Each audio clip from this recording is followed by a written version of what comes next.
Dr. Mindy here, and on this video, I am going to dive into the diet that makes you more resistant to burning fat.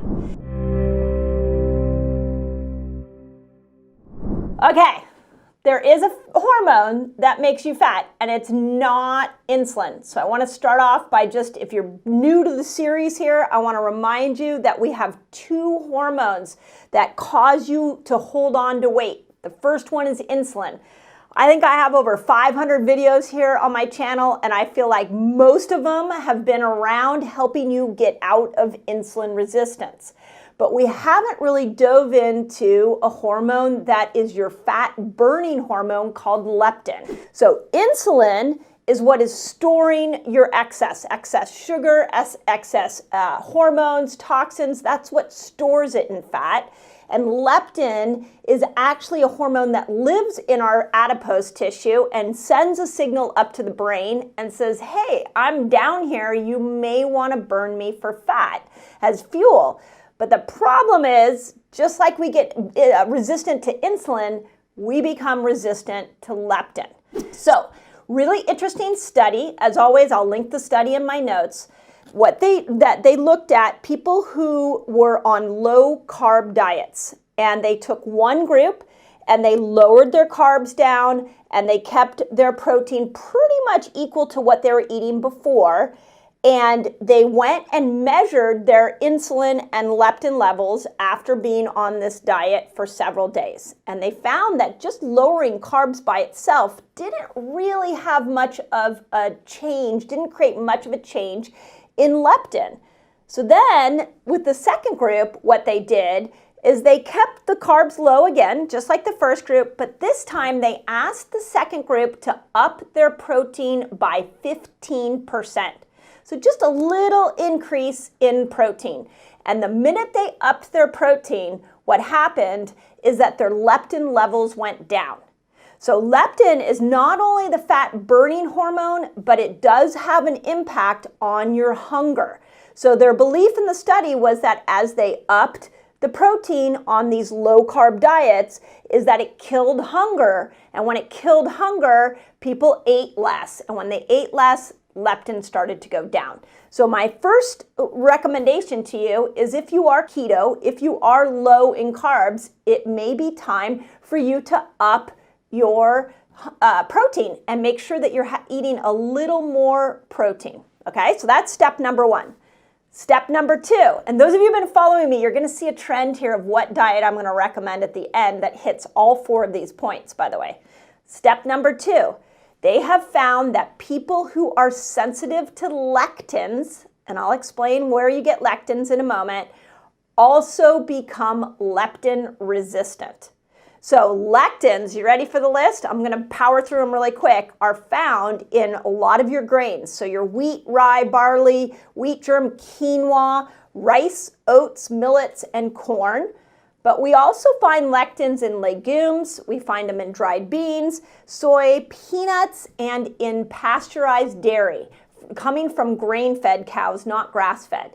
So what they discovered in this study was if you had a diet high in lectins, that those lectins went into the receptor sites of leptin and made you leptin resistant.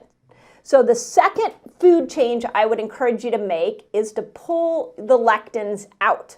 So remember the first, you're going to up your protein. Second, we're going to pull lectins out. Number three, the third diet change that needs to happen. When you have high triglycerides, it prevents the transportation of leptin from fat up to the brain. So you want to keep your triglycerides low. And in this study, what they said, this was actually a study in the New England Journal of Medicine, what they said is how the best way to keep your triglycerides low is through a low-carb diet.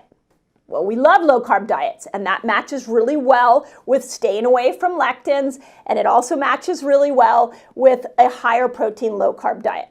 Okay, number four is processed foods. So at the root of all obesity issues lives processed foods. Your bad oils, your fake ingredients, everything when you walk into a supermarket in those center aisles, that is all your processed foods.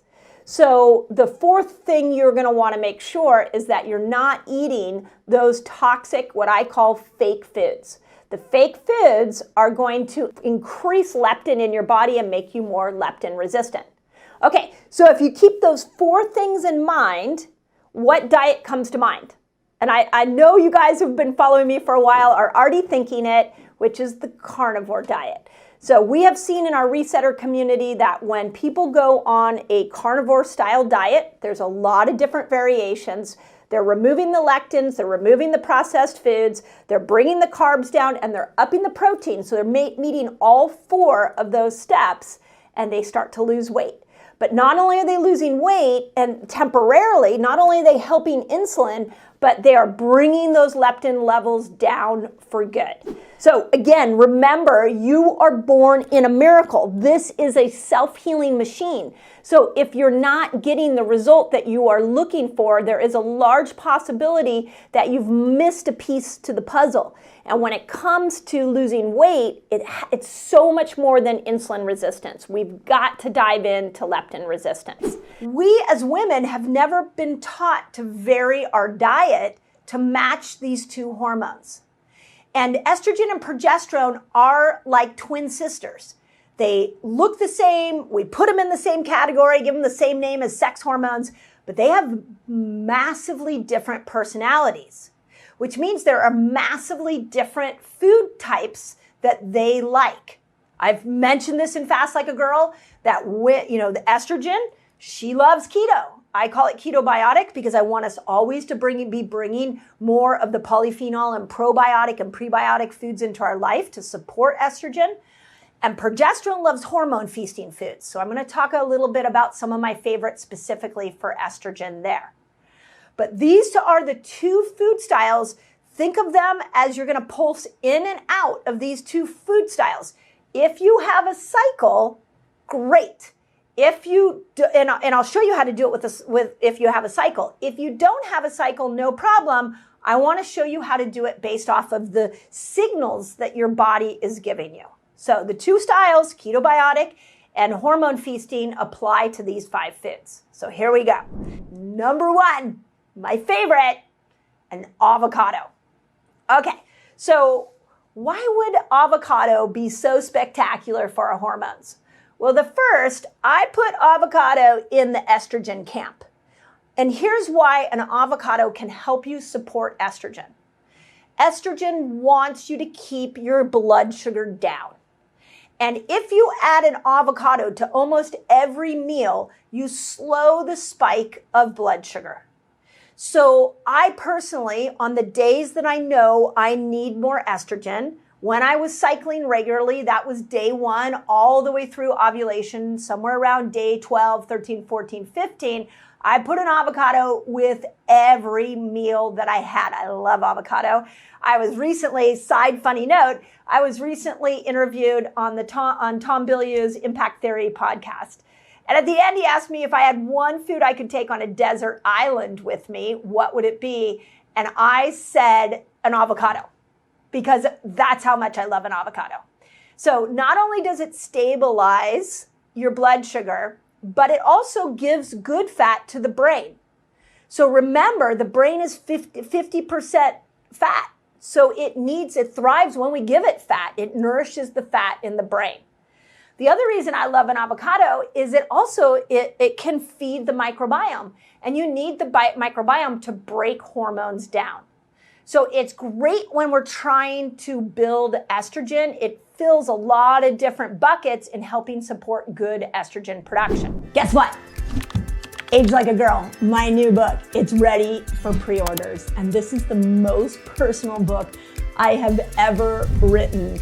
And I'm so excited to bring it to you. If you are looking to reinvent yourself through the menopause process, or maybe you're on the other side and you're still looking for that reinvention, I'm going to show you exactly why menopause works in your favor and how you can make it your greatest moment yet. Age Like a Girl. My second favorite, and this is more a group of foods that support women's hormones, are bitter foods. This is your radicchio, your dandelion. This is lemon and ginger. These are bitter foods. And what bitter foods do is not only do they support good gut health, but they support your liver. And when we look at hormones, on one hand, we need to make hormones. So when we look at like the avocado, we're helping to support the making of estrogen. When we look at bitter foods and we go, okay, it supports the liver, it supports the gut, that is imperative to be able to help you break down the hormones that you produced. So liver health is key, and there's no better set of foods like bitter foods to be able to help you support a healthy liver so you can break all the sex hormones down, not just estrogen. This would fall into the camp of supporting you throughout your whole cycle. I teach the women in my Reset Academy that the time I like to come in with a big dose of bitter foods is during ovulation. So if you are a cycling woman, I called it the manifestation phase in Fast Like a Girl. But if you are a cycling woman, bring it in during ovulation. You have progesterone comes in, estrogen's at her peak, testosterone's at her peak. This is the time to bring in the bitter foods. Whereas we can look at avocado as being really important those first 10 days going into ovulation. During ovulation, we really want to make sure that we're bringing in those bitter foods. My postmenopausal women, the bitter foods help you when the hot flashes show up. The bitter foods help you when you struggle to sleep, because we've got to be able to get something to help you break estrogen down. You're getting less estrogen. We need to help support her breakdown, and that's where the liver foods, or the bitter foods, or liver foods, maybe I'll start calling them liver foods, can help you. Okay, number 3. This is one that I know not everybody knows exactly how to do, and some people think it's a little controversial, not sure why, and that is seeds. And there are 2 types of seeds I want you to eat, and they help 2 different hormones. The estrogen hero seed of the day are flax seeds. So more flax seeds, specifically flax oil. I love putting flax oil on my salads. Sometimes when I'm feeling like I just need to break down estrogen a little bit more, my skin feels dry, mucosal membranes are a little dry, I'll do more flaxseed. And so it's great for breaking down and supporting. It does both, supporting estrogen. Whereas pumpkin seeds, which are really yummy, support progesterone and the breakdown of progesterone. So hopefully you've heard of seed cycling. It's become a really interesting old healing strategy for supporting hormonal production. I think there's something really interesting about that. Again, we have gotten way too complicated with health. We think we have to, especially hormonal health, like, gosh, we're talking about HRT and bioidenticals and what do you take? I'm here to tell you, let's start with your lifestyle. And when we look at seeds, we can see that cycling in flaxseed in the beginning, cycling in pumpkin at the end supports the production of these 2 major sex hormones. So think of it from the seed level. My women that have hot flashes, remember a hot flash, that is low estrogen, so more flaxseed. So, and I mean, the other ones are great too, but that's a big one to think about. Okay, number 4. This one is my favorite. It's my favorite. I say that about everything. Actually, all of these are my favorites. I pretty much eat all these every day. And the 4th one is root vegetables. But this is what I want you to know about root vegetables, is they will support progesterone. And all these hormone tests I've done on women, the majority, 99.9% of women that we've seen are losing progesterone. We are in a rushing woman world, and the rushing woman, as cortisol goes up, progesterone goes down. And since Fast Like a Girl has come out, I am shocked at how many 20 and 30-year-olds have lost their periods altogether. And that's largely because they're missing progesterone, and you can bring progesterone back by increasing your root vegetables. So sweet potatoes are my favorite. I do all different types. When I go to the store, I get the golden ones, I get the white ones, I get the purple ones. They all feed different parts of my microbiome, and it makes it for a really yummy delight. When it comes to the squashes, same thing. My new favorite one is honey nut. I can get them at my farmer's market. Oh my God, they're so good. If you haven't tried a honey nut squash, highly recommend it. But even acorn and spaghetti and butternut Bringing those in will help you build progesterone. So if you're missing your cycle, if you're anxious a lot, I'm going to recommend that you bring in more root vegetables. I eat a root vegetable every couple of days, and when I eat it a lot. Okay, number 5. Now, this might upset some people. I'm just going to say it. It's got to be said. And number 5 is meat. And when I say meat, I've specifically meant grass-fed steak is phenomenal, but even poultry is really good. Let me tell you why. Vegetarians, don't stop here. I want to walk this through the thought process here. I'm not trying to convert you into eating meat, but I want you to think about this. So what happens when we eat grass-fed steak? You're getting all the amino acids that you need to be able to make hormones. So hormones have fuel requirements, and one of those fuel requirements is amino acids. And a grass-fed steak has all the amino acids that you need to be able to make all 3 hormones. So super important to get that in your diet. When we look at poultry, we're looking at our turkey and our chicken.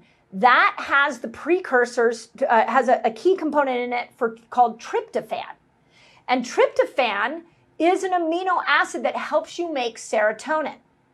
Okay, my menopausal women, I want you to think about this. As we're going through menopause, we're losing estrogen. That's supposed to happen. And so when we lose estrogen, estrogen is a precursor for serotonin, and serotonin keeps us happy. So if we don't have enough serotonin, we can feel the blues. We can feel a little low. So often what happens to get that serotonin rush is we reach for carbohydrates. But you can get a precursor, a major precursor for serotonin in tryptophan, which comes in the form of poultry. So I hope you followed me there. If you are looking for a mood boost, and you're looking to increase not just estrogen, but you want to increase serotonin, you need more tryptophan, and that can come in the form of poultry. So a lot of nuance there. I mean, this is a dense 5 things. And if you are vegetarian, then what I want you to know is that you might have to supplement with tryptophan. Might be that you got to slide that in there. So make sure, and you can get that in other supplements so that you can get that serotonin lift to keep your moods up. So there you go.